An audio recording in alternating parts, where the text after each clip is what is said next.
Welcome to Mentoring Moments. Mentoring Moments is a sub-series of the E-commerce Edge podcast. It is composed of clips taken from Jason's one-to-one and group mentorship sessions. Hello, everybody, and welcome to another episode of the E-commerce Edge podcast with me, Jason Greenwood, your host. It is my absolute pleasure to welcome our incredible next guest, Mr. Bill Wilson, and he is the CEO and founder of Pace Pricing. Welcome to the podcast. Hey, thanks so much, Jason. Super happy to be here. I'm super stoked to have you along with me for the ride today. And we were talking about off air that you are in the great white north of Halifax, Nova Scotia, but it's not white today, 24 degrees or so, right?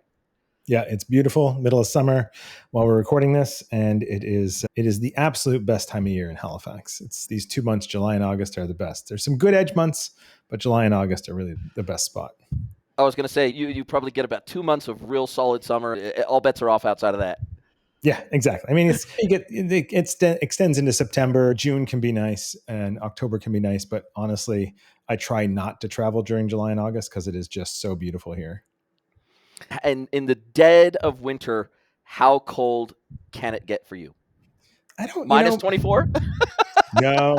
See, the nice thing about Nova Scotia is we're hanging out in the Atlantic Ocean. So we're almost an island, right? So yes, it's very wet. So it's the worst kind of cold. So it's not even that cold most of the time. It can be like minus 10 Celsius or minus 6 or somewhere around there, which is pretty cold, but not compared to some of the other parts of Canada, which are in the deep freeze, minus 20, minus 30. But couple that with 90% humidity and it's pretty miserable.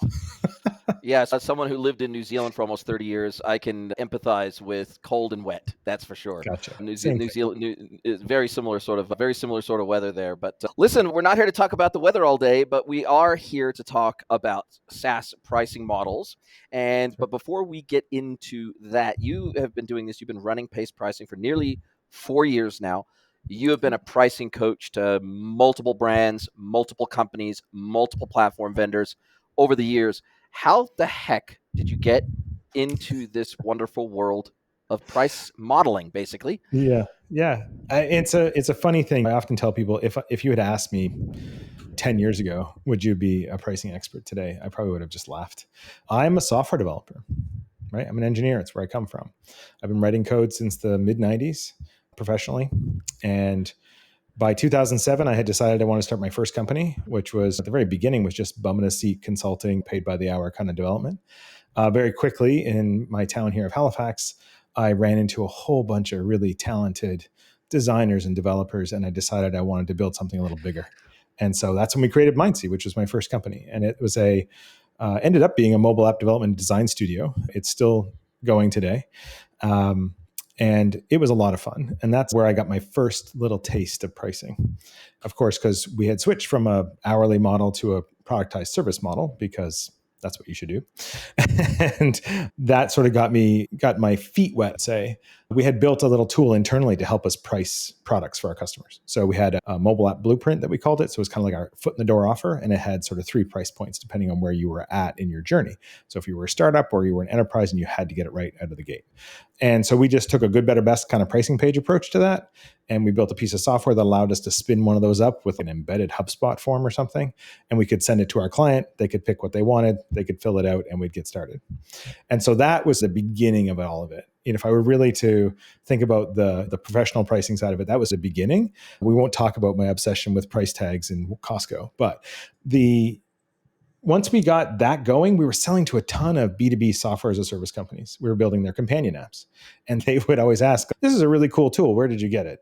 And we were like, we just built it in-house because we're software developers. That's what we do.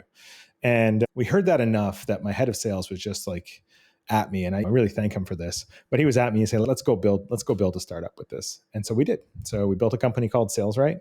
And it was designed to help B2B SaaS companies quote, especially on those sort of that contact us tier on the good, better, best. The enterprise tier. Yep. And so we wanted to give reps a way to present pricing in a way that their customers could still understand, give them some optionality. And it was awesome. It was really great. I was thinking it was going to be used for like closing contracts and connecting to their CRM and all that kind of stuff. But most of the reps just loved how it looked and they wanted to just display pricing. And that was 2018. 2020 rolls around, we get acquired by FastSpring out of Santa Barbara. And that was it. After that, I spent a ton of time answering questions in SaaS Academy, which was a coaching group that I was in as a client. And shortly after that, I asked the leadership there, I said, hey, we've been acquired, blah, blah, blah. What should I be doing here? And you should come and coach. And so that's what I did, and naturally just answered tons and tons of pricing questions. And so that was really like the next step. So building sales rate, which was deep pricing knowledge of every B2B SaaS model you could possibly imagine, combine that with coaching 400 founders over the last few years, is how I've come by it. So it's very grassroots. I've definitely done some education since then and a bunch of those things, but mostly very grassroots. I think it blends like my insane desire for technical things with also my insane desire for the human connection. And so the psychology and the pricing piece really lights me up. Yeah, sounds like your tool was effectively CPQ for B2B SaaS and internal sales teams. Yeah, I like it. I like it. Yeah. Whereas CPQ obviously is, especially nowadays, tends to be more customer facing directly, where they've effectively got a configurator that they can access and they can add products to their cart, whether it be products, services, warranties, installations, field services, all the rest, and then spits out a price, whether it's this oftentimes part that's up front, part that's on terms, part that's on subscription, all that sort of stuff. Yeah, what a good introduction or trial by fire, so to speak, of getting into this wonderful world of price modeling. And look, we've had a few different people, I think, on the podcast at different times over the last 5-6 years that have talked a little bit about price modeling, price consulting, and all that sort of stuff. And they mostly have taken it from the viewpoint of e-commerce companies and how they do price modeling across a large, diverse catalog of 1,000 to 500,000 products, right? Mm-hmm. And what does that look like? What does that do to EBITDA? What does that do to price forecasting? If you do it, what are the sort of boundaries and rules that you should put into place in, say, an ERP when you're setting both your cost price and your selling price? So there's definitely, this is a whole, I'm discovering the longer that I do this podcast, that this is an entire world of people and it's like an entire cottage industry of pricing experts that specialize in different areas and ways and means of price modeling. And it's so interesting that you talk about SaaS specifically, because even in the consulting I do, which is oftentimes to B2B e-commerce platform ISVs, and 99% of the time they are SaaS platforms, we'll even work through that together. Like, I'll help them from a high level, but my lens on this almost always comes from a perspective of competitive analysis. What are competitors doing? What are you at feature parity across the board? Are you stronger in some areas versus others? And obviously, I have also been a subscriber of hundreds of SaaS platforms over the last 25 years. And so I know what it feels like to be a consumer of SaaS apps and have some pricing models that just seem like they're chef's kiss, and other pricing models that feel like either a royal ripoff or so non-transparent that I go, I have no idea what I'm going to be paying next month. And I'll give you an example of a few of those. One is Slack. Their most recent pricing over the last couple of years, their pricing has got more and more opaque over the years in terms of how they charge you for usage. Some channels will be on premium, some channels won't be, and their pricing model is so damn complex, I literally never know from month to month what I'll be paying for that platform. I have no idea. And it is the most infuriating thing ever. And if I didn't have customers that used it, I would put a bullet in it tomorrow if I didn't have customers that required me to be in it. Then we have other platform vendors that feel like they're going down the extortion route after they achieve escape velocity in terms of product adoption. And I'll give you another example of that. Xero. So they just acquired Melio or whatever they are for $3 billion or whatever it was. And the moment that was announced, I was like, because I'm a Xero user, I was like, within the next 60 days, I am going to get a massive price hike to cover the cost of this acquisition. And literally 2 weeks later, I got an email. Oh, we've reviewed our pricing. We think we're bringing more value and we have to increase our costs. And it was like I could see the writing on the wall. And now I'm paying something stupid as a small business owner of $150 or $200 a month for this platform that really just helps me with tax compliance and nothing else. And then I've had other platforms like OpusClip, where I was one of their beta subscribers when it was still free, when it was still in beta, and I was basically one of their design partners.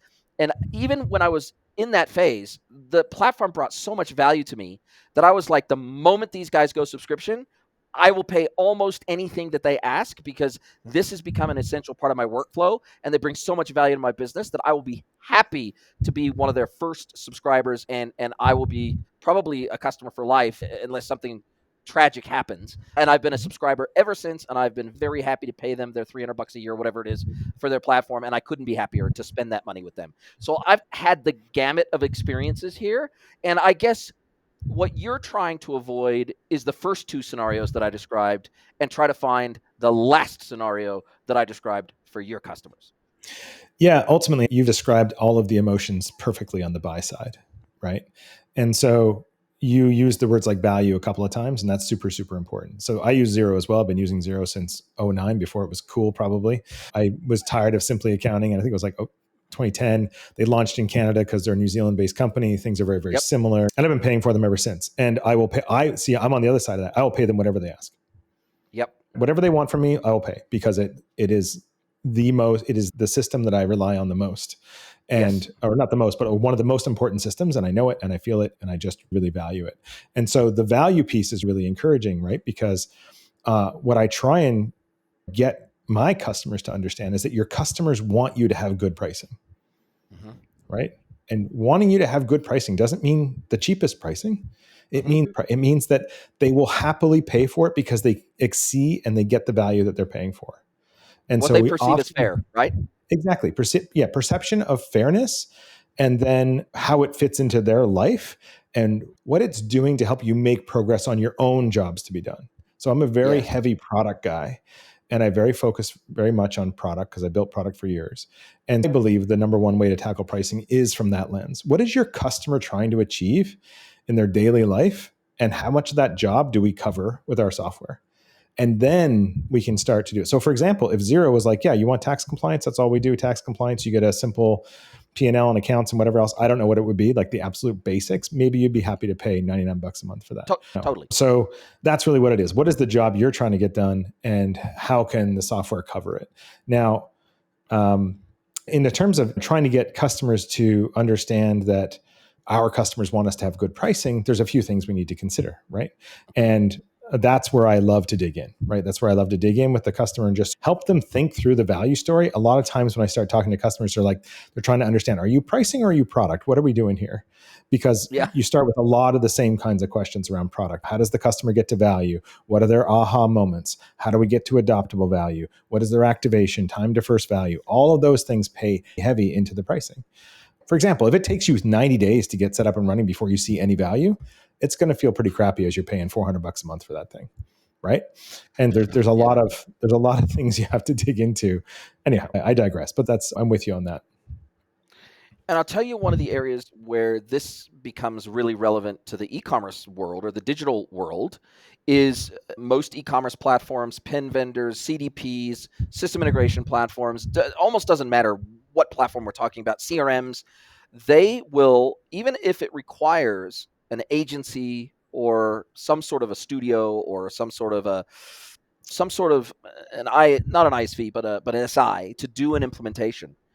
99% of these platforms, they start charging you for that platform just to get it into development. And it might be $2,000 a month. It might be $5,000 a month. It might be $10,000. I've seen platforms that were $30,000 a month, and they start charging from literally the day you sign on the dotted line for that platform, you're paying. And so unfortunately, what that has the perverse effect is that the likelihood that they will get a good experience out of the platform is actually decreased. And the reason for that is they're putting pressure on the delivery partner, get me live, not get me live with the best experience, not get me live with the best integration, not get me live with the best experience for my team and my customer, but just get me live because I'm paying so much every month for this damn piece of software that I just want to get live so that I can start getting some value out of this thing that I'm already paying licensing for. And I have always thought that is actually very short-sighted by the SaaS vendors in particular, because if they just gave a stand down period and they said, okay, we're going to give you 6 months grace, 9 months grace, whatever the average implementation time to go live, because they know they can look at their software analytics and they can go, on average, it takes 9 months before our customers start transacting with our platform. Then just build that into your damn pricing model, because at the end of the day, you can add on a few hundred extra bucks a month to your SaaS fee or whatever it is, but the customer at least doesn't feel like they're getting nickel and dimed to death. When you damn well know it's going to take 9 months to get live on your platform on average, just build that into your damn pricing model so the customer doesn't feel like they're forking out money for something they're not getting value for yet. Yeah, you've hit on something pretty important there, especially if the get up and setup is that long. That's a long time. And there's a couple different things we have to consider. We got to consider both sides of this, the customer side and the SaaS company side. So they've got sales reps, they've got a commission out, like it's actually happening. If they give you a really long grace period, guess what? Projects tend to fill the time they're given. Yeah. So if you want to have a balance of, we want you to treat this really urgently and get launched quickly. And we also want to treat it fair. And so what I've seen work is basically almost like renewal extension, not renewal extension, but I don't know how to word this properly, but basically your renewal date gets pushed out by a couple of months. Yes. Yeah. We'll tack it on. We'll effectively tack it on to the end. So you get value out of it. Yeah. And so I've seen that work. And then you basically say if you do this within 60 days, there's an incentive, right? Yes. So it's like incentivize them to do it. If you don't do it within 60 days, then you're just getting charged and away you go. And so there's got to be a bit of give and take. So a really good deal, I've always said this for years, a good deal is when both sides feel a little bit uncomfortable. Yes. Am I deliver the value you're asking me for? All the pain. You don't want one side carrying the whole pain. Exactly. Yeah. So it's, can I deliver what I say I can deliver? That's the uncomfortableness for the SaaS vendor. And the client side is, am I really going to get the value I'm paying for here? Am I going to do this? So I've got to really make sure I get the value. So they're incented to do it. So it's finding that sweet spot, which is the psychology / science of it that really interests me. And so for those bigger enterprise deals, get up and setup is really important. I often say to people, like, how can you get value really quickly for them, even if it's human powered value? Right? How can you be in there with your CS team or some other kind of team doing some kind of analysis and reporting or something, even if it's by hand on the current data they have, just to get them value? Because usually those things are heavy data lifts and there's a lot of things happening, a lot of integration work and that kind of stuff. So it just really depends on the type of software. Now, if you're mid-market and you can't get someone to value really quickly, that's tough. That's really tough. And so you've got to really work hard on getting that time to value as short as possible. Because from experience, I know that the longer someone you said this, but the longer someone waits for something, their expectations grow and grow. Yeah. So if you can't start delivering value quickly, those expectations are going to get out of whack. So even if you deliver the best possible thing after the 60, 90 days, they're going like, I've been waiting for 90 days for this, and this is all I get. And I've been paying money for 90 days. And if I delivered it to you in week 2, or at least some version of that, okay, here's the plan, here's how we're going to do it, here's your first bit of value, like at least there would be some forward progress and expectations would be managed. It's just like any other project, especially in those big rollouts. It's all about expectation management and getting people bought in. And so I find the same thing in my own practice, right? If it takes us a really long time to get to that first sort of data readout or data, here's what's happening, expectations start to rise and it gets really tough to wow people at the end of that. They're like, oh, we waited a month for this. So we want to make sure that doesn't happen. So we're in the same position. It's about time to value. And so it doesn't matter if you're software, a product, like shipping time can be that thing for products sometimes. It's so long for this damn Kickstarter project, is it actually going to do what I want it to do, et cetera. So it's all of those types of things. So there's some element of time to value and it's different for every type of product, but we've got to try and get there as fast as possible. And it's a huge part of pricing. And what is your take on the complexity simplicity matrix? And I'll explain what I mean by that. So a lot of SaaS vendors, they have 4 or 5 components that come into their pricing. There can be per user pricing. There can be volumetric pricing, how many transactions, how much dollars, whatever it is that you're doing functionally as a platform. We're billing you for usage. Then we maybe have a flat monthly fee just to access the platform in the first place. And then we might have some sort of tiering and re-tiering exercise that happens, or bands built in that says, okay, this gets you up to this level of volume or transactions or dollars. And then the moment you go over that, then you move up to the next tier and we're going to automatically ascend. But oftentimes you don't automatically descend. If you fall back down again, you stay at the tier that you got up to. And then there's some will re-tier monthly, some will re-tier quarterly, annually, biannually. There's just so many components. I find particularly in enterprise SaaS, there are so many components that make up, and it can even be modular. So it'll say, okay, you're using these 3 modules, so you're paying this fixed fee per month, and then on top of that, you're paying a transaction fee and a user fee, right? So I find that where there's mystery, there's margin, and it feels like the SaaS companies have worked this out, and it feels like the more complex they can make their pricing model that feels intentional in many respects to bamboozle the customer to say, okay, we're going to justify this whacking great big price that we're going to charge you for our platform by line iteming this SOW out by basically saying, okay, this is how our pricing is going to break down for you. You got 50 users, you're going to get pinged $25 a month ahead for 50 users plus XYZ. And then oftentimes on top of that, because these SaaS platforms are API driven, they'll give you a special price for an API user, which is an integrated user, right? With special permissions to connect to the platform via API. And then you have custom API rate limits for that user. And then you have to buy, I know, for example, with NetSuite, their rate limits on their basic plan, their basic multi-tenant SaaS plan, very low. You very rapidly, if you've integrated NetSuite with 10 other systems, which is very common, you all of a sudden hit that rate limit. Now I need 4 extra Suite Cloud Plus licenses every month just to have enough bandwidth for my APIs to connect to the damn platform in the first place, regardless of any human beings touch the platform or not. So can you tell I'm a little frustrated with SaaS platforms? I've worked with them, hundreds of them over the years. I feel like I'm now the representation of the SaaS market for you, and you've got your That's how it feels, brother. Sorry. I'm the Sorry to put pinata, you in and the you're hot just like, no, it's fine. But it's really interesting you bring this up, because where I land on the complexity, simplicity side of things is it doesn't have to be like, complexity is fine as long as it's well understood, right? So Amazon Web Services is a fantastic example of this. The people who need to understand it. Yeah. My mom's Yeah. not going to understand it, and that's okay. So it's about the buyer. And so there's a couple things at play, I think, what you're talking about here. It's our job as SaaS companies is to create value in the world and then try and capture that value, right? We need a value exchange. So oftentimes when you see multi-metric systems like that, it's designed to protect against the varied types of users. And I say protect in a way of making sure that everybody is operating in the model in a way that allows the SaaS company to capture the value that they're trying to create. Often I see this in two-dimensional models. And I like that it's kind of like, hey, I might be an unsophisticated user and uses a ton of volume. Cool. Yes. Like, you should be able to stay in the plan you're in, the base plan, and then we'll charge you on volume. So that protects against the downside. Or I might be a really advanced user, like I'm highly technical and I just want all the sophistication because I'm a nerd, but I do such slow volume that the volume tiering doesn't make a lot of sense. So that's also fine. So I can pay for the thing I want and then also pay for the volume I want. So it's really designed usually to try and protect against those mechanisms. Now, in enterprise software, we have this addiction to per user pricing, which isn't necessarily where the value is captured. So I would usually put a bullseye on the forehead of per user pricing most of the time. Unless there is true value, the more people I add to the system, the more value is in the system. If that is true, then perhaps per user's pricing is correct. Slack, for example. Might be like a CRM, for example. Yeah, but Slack is a perfect example, right? Yep. The more people in Slack, the more value there is, the more people I can communicate with. It's a classic telephone network effect situation. Yep.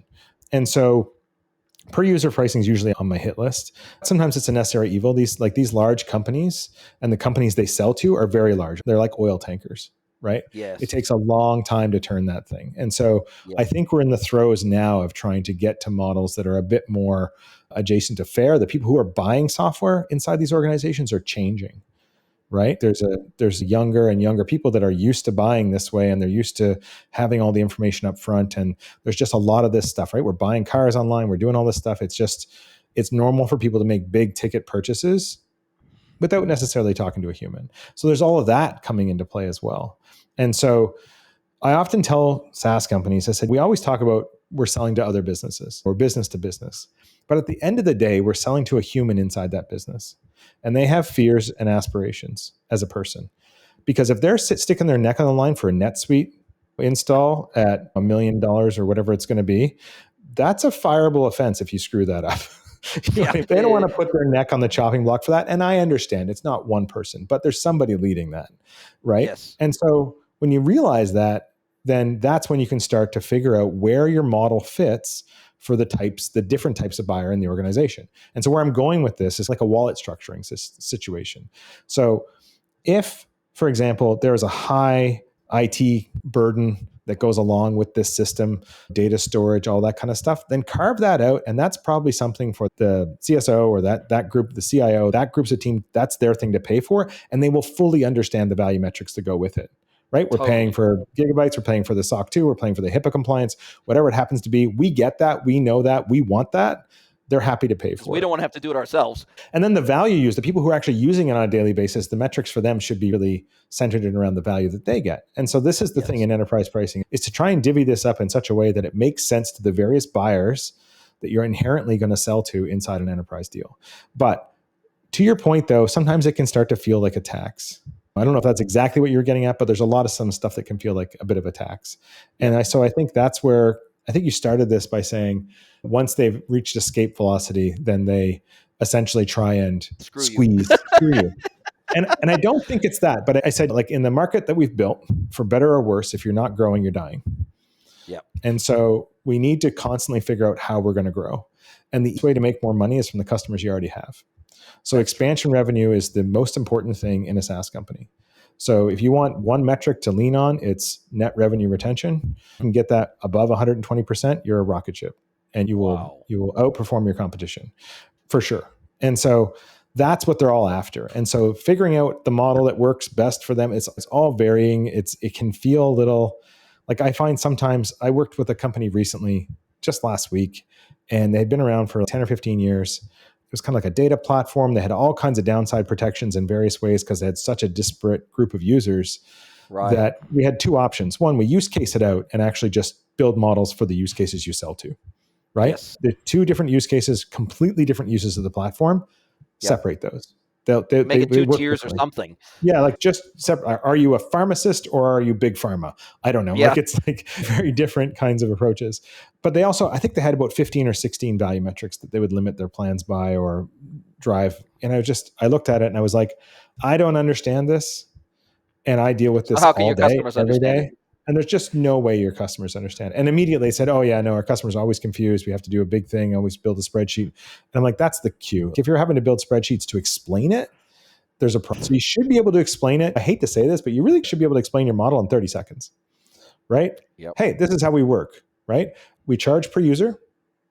We charge you per user. We also charge you for the volume of transactions you're going to make. And we charge you for implementation setup and API access. That's a very simple, you can say it. The complexity is in there, but at least they. And so I always say this to SaaS companies that don't publish their pricing on their pricing page and leave it up to the person to call and get in touch, is, for the love of God, at least publish how you price. You don't have to and at least indicated pricing at certain usage levels. Or just say, we charge per user, per platform, and per transaction, like per module, volume bands. whatever. Yeah, that's it. Like, at least expose to the person how they're going to grow with your software. One of the most important things is just clarity. People want to understand how they can predict their spend. To your other point, is that you can't predict it. And so they talk about the tiering up and all that kind of stuff and not tiering down. So I call it true up or true forward. You've got two choices as a SaaS company, right? You can, at the end of the year, you can have a look at usage and go, hey, you used more than we thought you were going to use. And going forward, here's your new plan. And we've that much plus maybe 20%. And that's what you're going to pay for all next year. So now we've got usage plus predictability. Yes. Or if it was really egregious and they just completely bailed on you and just lied to you, then you could do a true up, where you're basically saying, okay, cool, you owe us this much, and going forward, we're going to do this. And so that we don't get in this situation. We now understand better your volume transactions. And so sometimes I worked in a company where this happened a lot. It was an e-commerce brand or e-commerce company for selling software for e-commerce, or selling software for customers, and it was an e-commerce environment. And they would routinely underestimate their volumes or overestimate their volumes to get a cheaper rate, right? Because the higher the volume, the lower the take rate, right? Yeah. So they would always overestimate. Oh yeah, no, we're going to do 1 million units a month, whatever it happens to be. 90 days in, we go and check, and they've done 100,000. It's okay, cool. We need to right size this deal. So I encourage companies to use that 90 days as a planning point. Yeah, a planning session for the customer, and basically say, hey, this is what we all think. But at the end of 90 days, we're going to lock this in, and it's going to be protected for the next 3 quarters. And then then you get usage plus expansion, and you get it on an annualized basis. To me, that's the best of both worlds. The CFOs can, or the controllers at least, or whoever's in that seat, can do a bit of retroactive planning, and the CFO can look at a bit of forward planning. People aren't surprised. We still get to capture the value we create as a SaaS company. It should feel pretty good. Like I said, a good deal is feeling a little uncomfortable on both sides. So the CFO is probably going to feel a little uncomfortable for paying maybe 20% more than they expect, in margin or in volume. The customer. And so is the SaaS company. Yeah, I don't know. I'm now monologuing here, but those are my thoughts. No, I think you've hit the nail on the head, and that leads me very nicely into the next question. You started to answer it, but we didn't get into it too much. Price transparency on the website itself, or self-serving, being able to stand up and say, okay, I want the silver plan because it has everything I think I need. Can I click buy now, put in my credit card details, provision the instance immediately, and I can start getting value literally the second that I can log in if I can figure out how to use the damn thing. Right. Xero is a perfect example of that. Versus some SaaS platforms, no matter how simple they may be, I see them call for price or email for price or book a meeting with one of our agents. And I think that is perhaps one of the most offensive ways to approach it, only because I hear too many nightmare stories of sales agents charging what they think the customer can afford and treating every sale as if it was an enterprise sale. Now, if you're an enterprise platform and it's damn near impossible without a sales agent to figure out what you should be paying for the platform, okay, maybe that makes sense. But I would rather have those 3 or 4 sliders for that enterprise plan, the 4 metrics that you're going to measure me on for that enterprise plan, the 4 metrics, I have 3 seats, sliders that I need.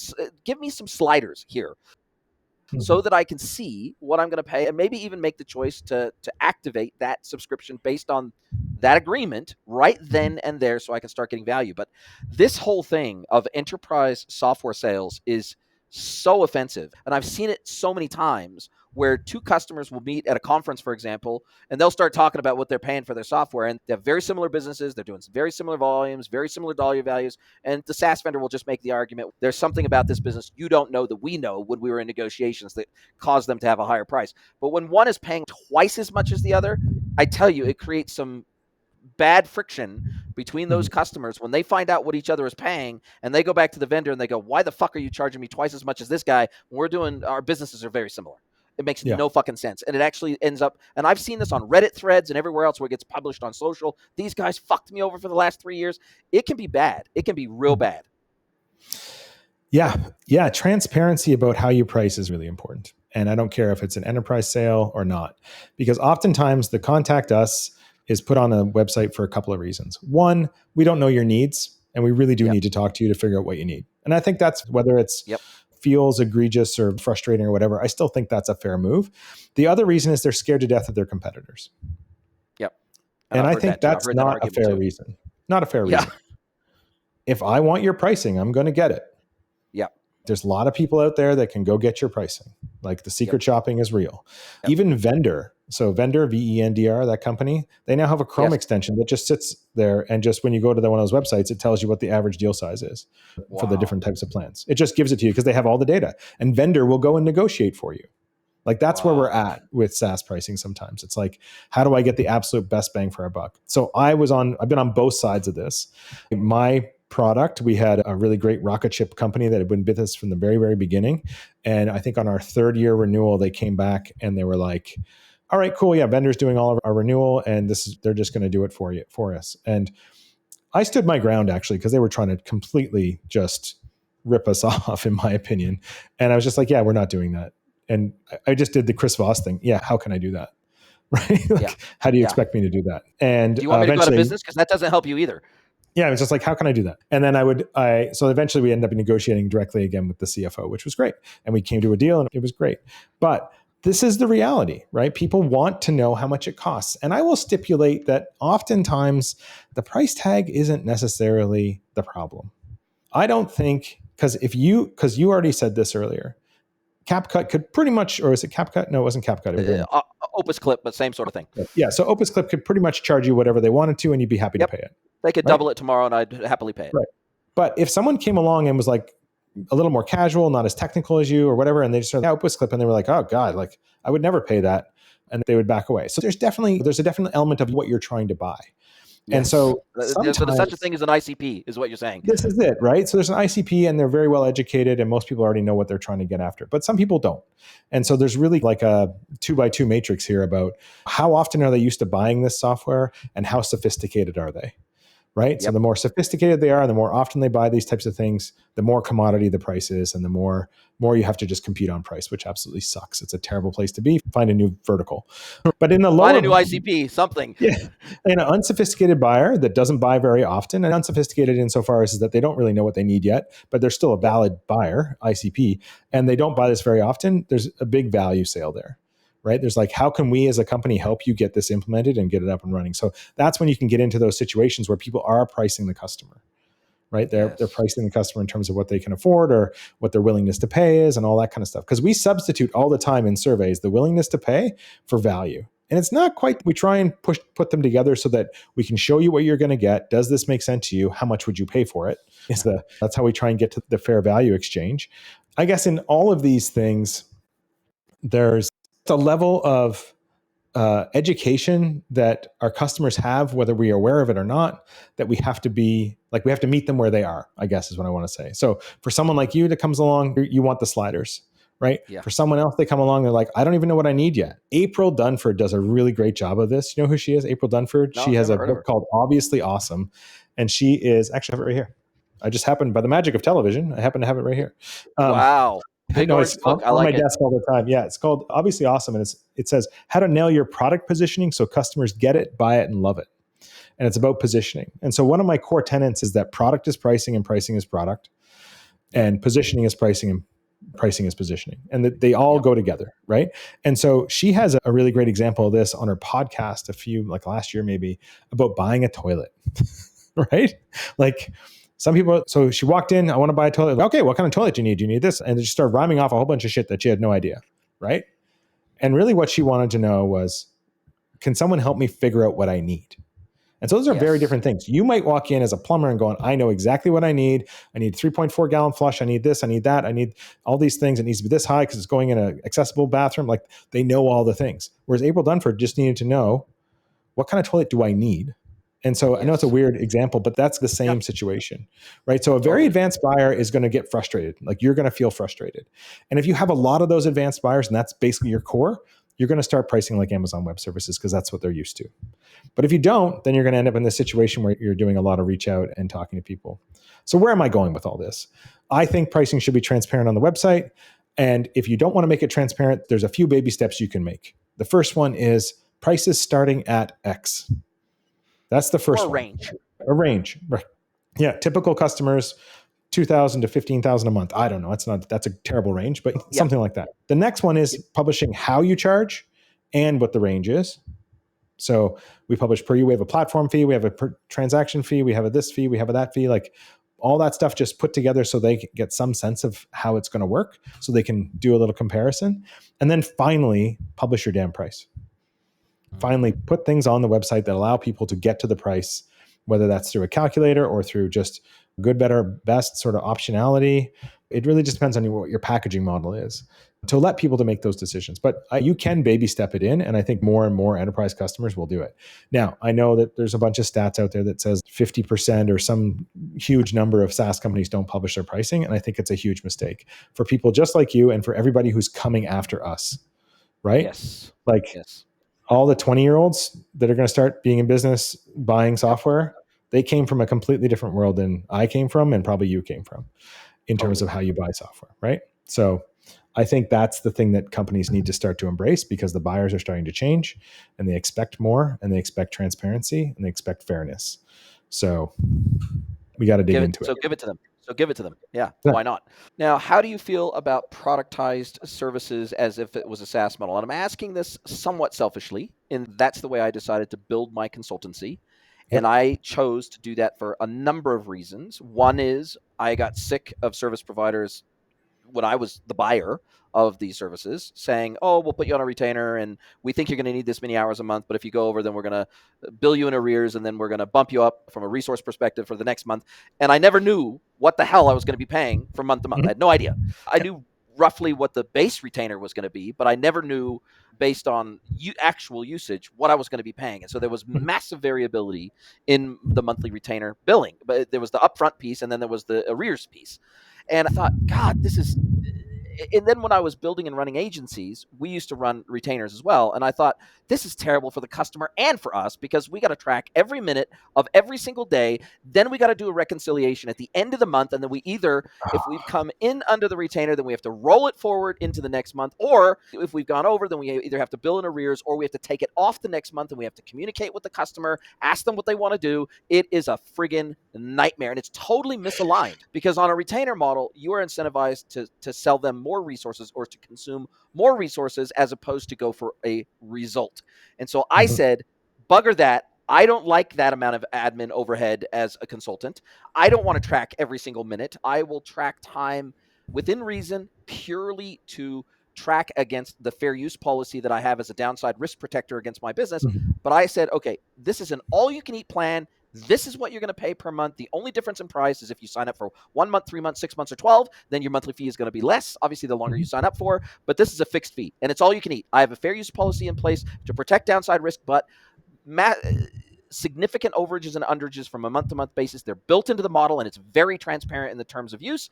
And I will never, ever change the price during a term for a customer. We may need to revisit it at the end of a term, 3 months, whatever, and say, look, on average, you've used like 4 times the fair use policy, and I'm not going to go back and bill you for that in arrears. Like a but true moving forward. forward, you need to be on the next. You need to be on the next tier because clearly you want more time with me every single month, and that's fine. But we need to address that. And so it's great for me. Less admin overhead. The subscription is actually booked and paid for through my website in advance. So I never have to chase money. It's automatically billed to the business credit card of the customer. Everybody's a winner. It's totally transparent. The customer always knows what they pay. And because we're going for goals, not for time, they love that model. And it's so far, in almost 5 years of doing this, my customers without fail say, I freaking love your model. And I'm glad that you do this model. Yeah. So I absolutely love all the things I do in SaaS are 100% applicable to any B2B kind of consultancy, right? Because everybody should be doing productized service anyway. That because cost plus is not a pricing model; it's a death sentence. No. Yes. And it's awful for all the things you just said. So I think that everything I do in B2B SaaS pricing applies to productized service, largely because cost plus is a terrible model and it just will be the end of most consultancies. Now, all the things that you were describing about running an agency was giving me a little bit of PTSD because for 13 years when I ran Mindsea, this is what we were dealing with. So we had productized service, but on the big projects, it was still going to be estimates of hours and retainers and all this other stuff. And deferred revenue, I can't tell you how many hours I would spend with my accountant going, okay, cool. How much do we burn down against this prepaid, blah, blah, blah. And just how do we claim the revenue and smooth it out and make sure that we're sane? It was a lot of work. And so I think there's a lot to be had in fixed fee. The biggest thing you've already hit on, which is alignment. So when you're charging per hour to get something done for someone, you are, like you said, you're not aligned, you're not incentivized to actually do that. They'll eventually fire you if it's taking too long and all that kind of stuff, and they'll find somebody else. But generally, you're not incentivized to do it faster. Because if you get better at your craft, you might increase your hourly rate a little bit. But if you get really good at it, you're just penalizing yourself for being awesome. Yes, right? Totally. So you're incentivized to do it. You can never ever put a junior on the job. You can never put a junior on the task. Right. And it's what I like about, it's how I think about like government workers sometimes. It's like, don't rock the boat, too good at your job. Like this kind of whole people who have never been in business before, me started. But this idea that, and it's not just misaligned, it's actually perpendicular. Like just, you can't get any more broken. And so if you can make, the way I say to people this is if you can make your customer success your success, then you are 100% aligned and everything you're doing is trying to make them successful so that you can become more successful. Because if they grow, you should grow. And that's the idea about finding what is the value metric that you're going to be charging your customer by. And so you see this a lot with different types of agencies that do SEO or they do paid ads or this kind of stuff. They try and get involved in the transaction or the something in there to show that this is all like you win, we win. We don't win, we don't win, that kind of thing. So yes, all the concepts 100% apply. And I've thought about this a lot recently. There are 35, 40,000 B2B SaaS companies in the world at any given time. How many of them need pricing? What's that market size look like? Blah, blah, blah. Versus how many services companies are out there that absolutely could productize their service and actually start charging this way.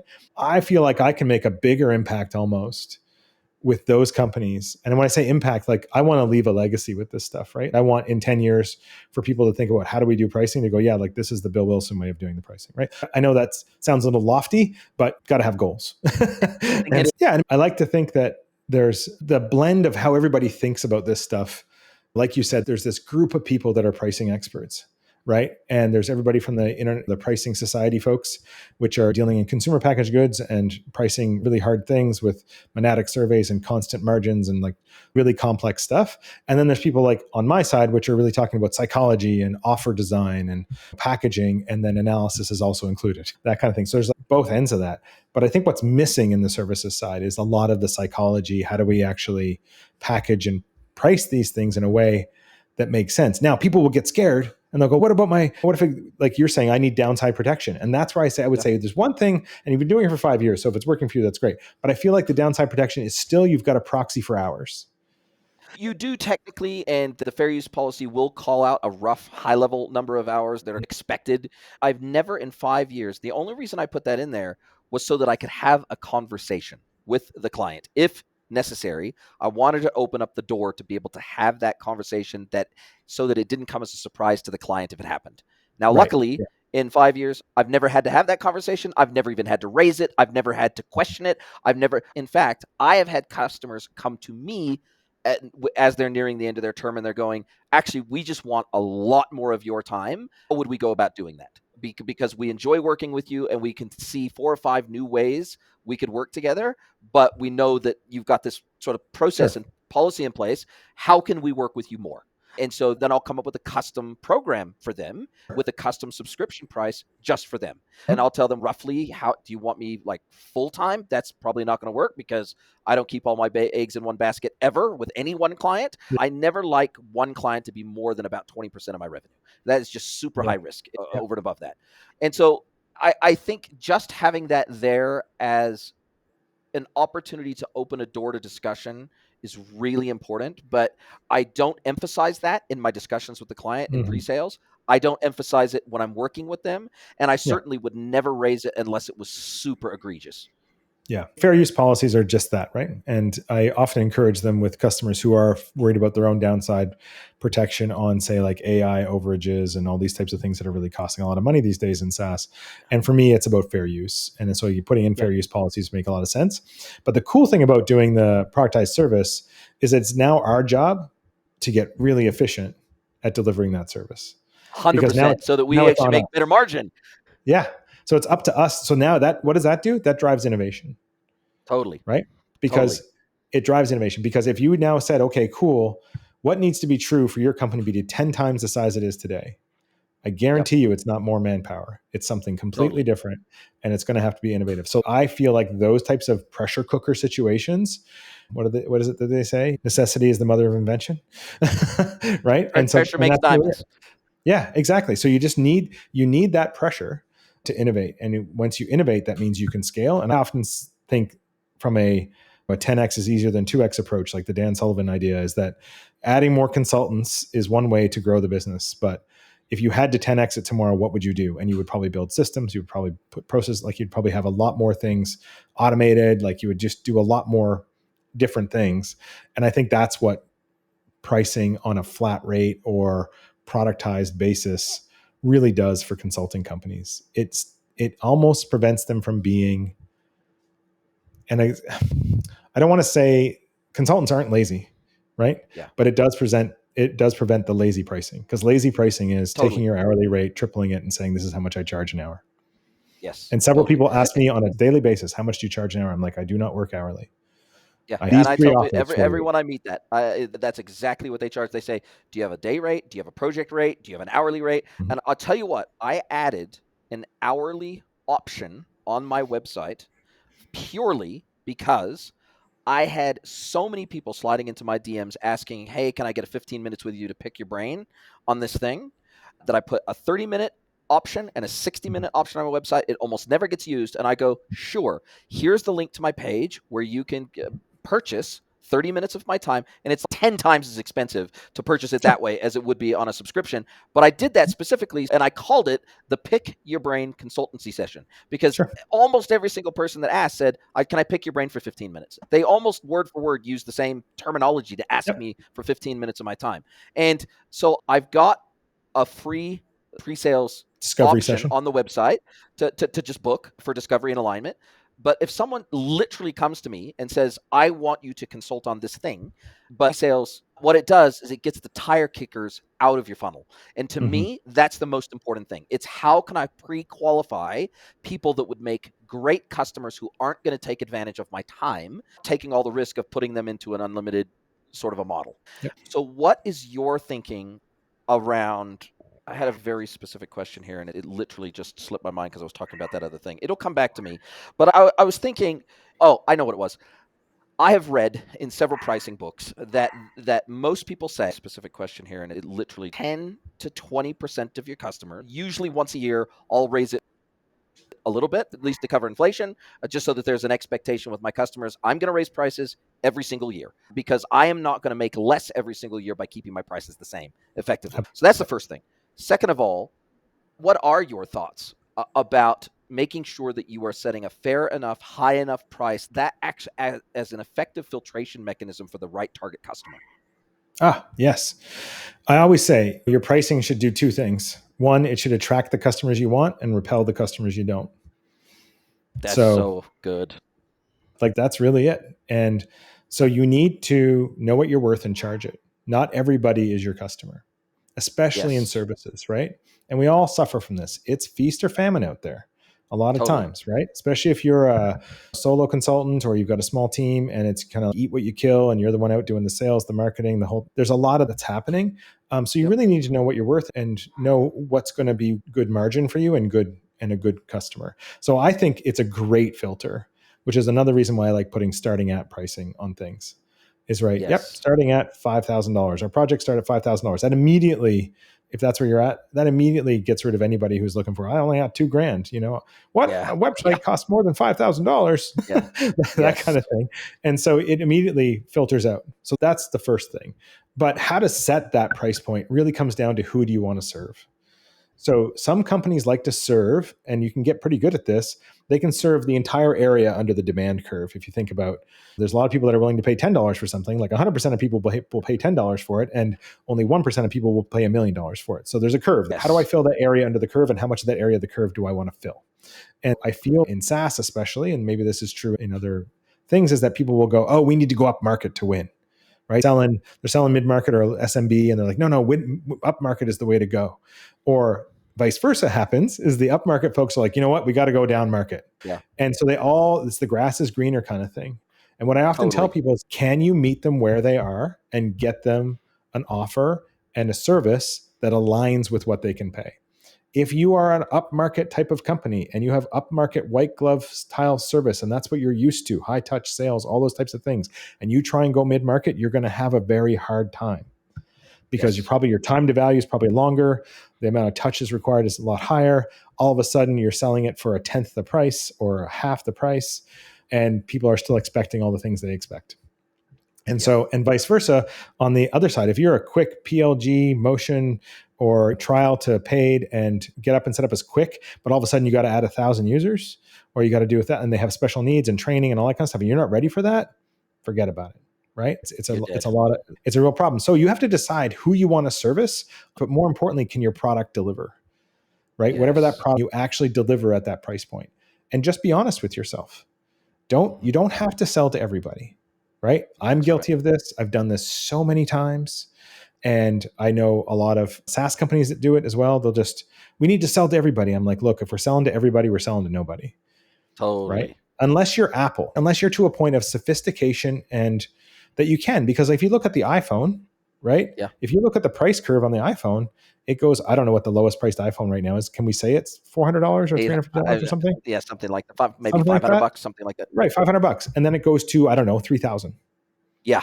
That's quite the range. Right? There's an iPhone for basically every $50 to $100 price point.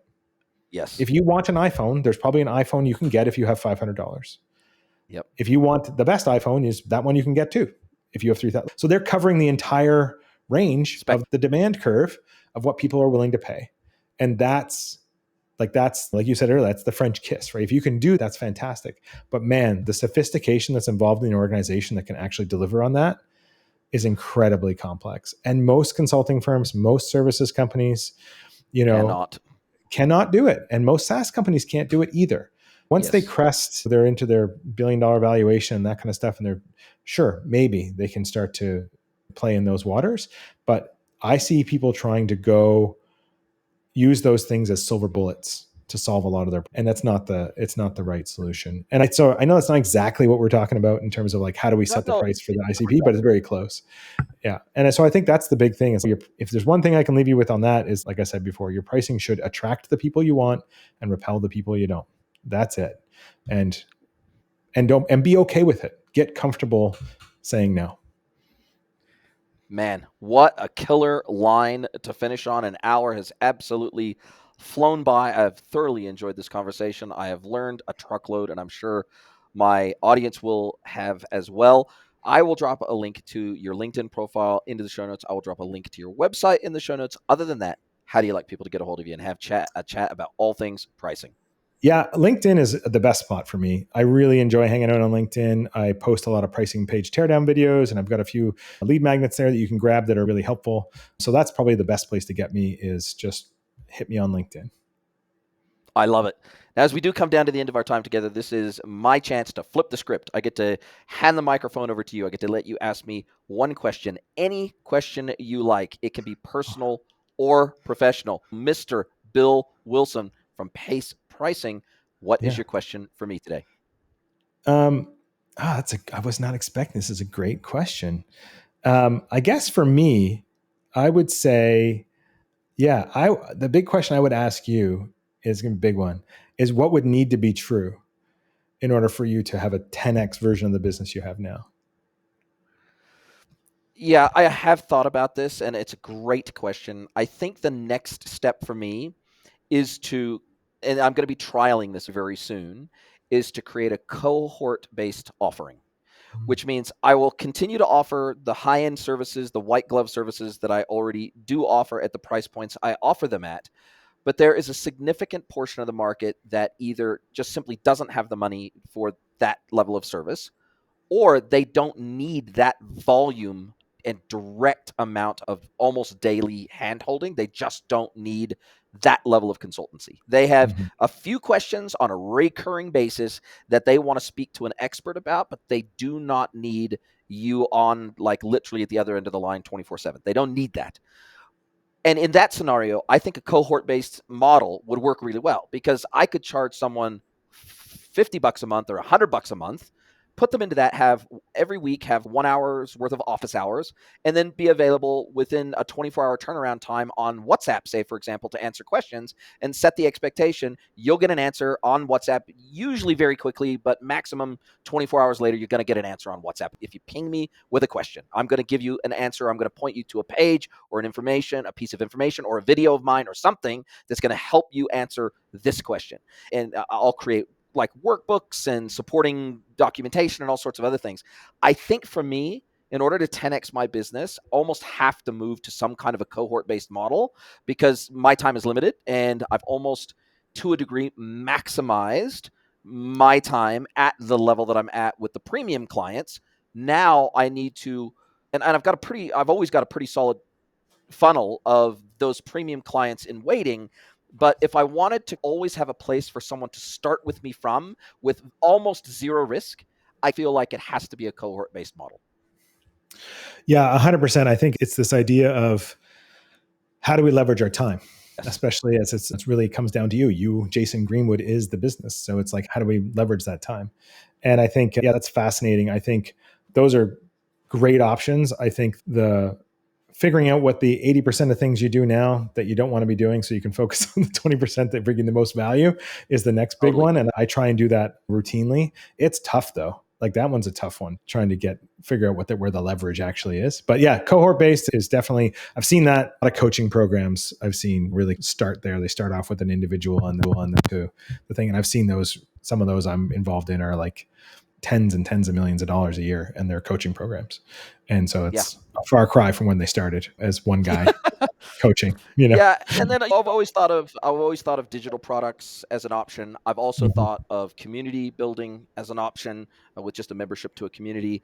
Yeah, there's lots of things I've looked at, but I think the next immediate step for me that feels the most natural is a cohort to start off Mm. with and see how that goes as a test. And hey, look, if it gets massively oversubscribed, then maybe I have to digitalize even further and turn that into a digital product or something like that people can just subscribe to, or something Well, that doesn't really require. what about the AI version of Jason Greenwood? Yeah, that certainly is something I've also played around with the idea of. I think the challenge with that is that there are several platforms out there that can create an AI version of me just by connecting to my YouTube channel. Hmm. That's the biggest challenge I have, is monetizing my own content is hard. It's really Yeah. hard, especially in the age of AI, when someone Hmm. can connect up to my RSS feed of my podcast and then suck all Hmm. that into their AI platform and then turn it into a personal GPT and ask it questions. I think that's a hard way. I think that's so far, I haven't found an easy way to monetize that in a way that somebody else couldn't monetize super easily. Yeah, and it's interesting because really what people want is that you can teach them all day long. You can tell things, you can give away your best stuff, but at the end Yes, of the day, people still want help. And that's the correct, thing that I lean into as much. It's why I give everything away. Like everything I've correct. got, anybody who wants anything I've ever created, it's theirs because that's is valuable. And I get a lot of people that give me crap for this on the IP side of things. I protect my Totally. IP, don't get me wrong, but I'm happy Yes. for you to use it. And because I know that when push comes to shove, if you need help, you're going to reach out to me because I did that, because I've led with the value. And I've seen other people go, I don't want to give my best stuff away. And I'm like, cool, let's just think about that on the other side of things. Yeah. Man, this guy's stuff is okay. It's not great. It's not really solving my Not whole special. problem, blah, blah, blah.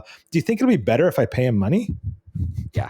Dumb. I am in the same boat as you. And it goes along with that saying about training your team, right? Oh, Mhm. what if I train them really well and they leave? What if you don't and they stay? It's the same Yeah. exact mindset. Yeah, I am very much in your camp, which is an abundance mindset, not a scarcity mindset. And exactly. I never ever want, like we just turned over today 550 episodes of the podcast. I ask the best questions I can ask. I put the best information out there I can. I put the best content on Reddit and X and LinkedIn that I possibly can put out there. And I'm totally transparent and with discovery documents and all sorts of other things. But exactly like you said, I'm never worried because I have 25 years of experience that isn't in ChatGPT. Exactly. And the reality is, when I give that level of consulting to someone, my goal, and I've stated this to my customers over and over again, I want my customers to feel like they won the lottery when they found me. Mhm. That's the goal. And if they feel like they won the lottery, then the money is irrelevant. And for Mhm. the customers that are a great fit for me, the money is literally irrelevant because I'm returning like 100x the value to their business. And they love it. And they usually want to continue working with me over time. And Yeah. it's such a good feeling that you're bringing so much overwhelming value that you could literally probably 10x your pricing to some clients and they would pay it Mhm. happily. But for me, I'm trying to always strike a balance between being as busy as I want to be, but also serving the clients that I can help them move the lever the most in their business. And Right. I'm constantly trying to strike that balance. And it's hard as an independent consultant, but you got to keep trying. Yeah, that's really the thing. It's if you want to work less and get paid the same, raise your rates. The people will Correct. self-select. It's like 100%. I had an accountant that wanted to fire me once, and that's what he did over 2 or 3 years. And I asked him about it afterwards. He goes, "Yeah, you were way too high maintenance for me. I'm retiring. I don't want to deal with you." So he just kept raising the rate. I love that. I absolutely love it. Listen, man, this has Cool. been a fabulous conversation. Yeah. I super appreciate your time, and I can't wait to speak to you again soon. If you'd like to get mentored by Jason for free, head over to greenwoodconsulting.net, scroll to the bottom of the page, and click Get Mentored by Jason.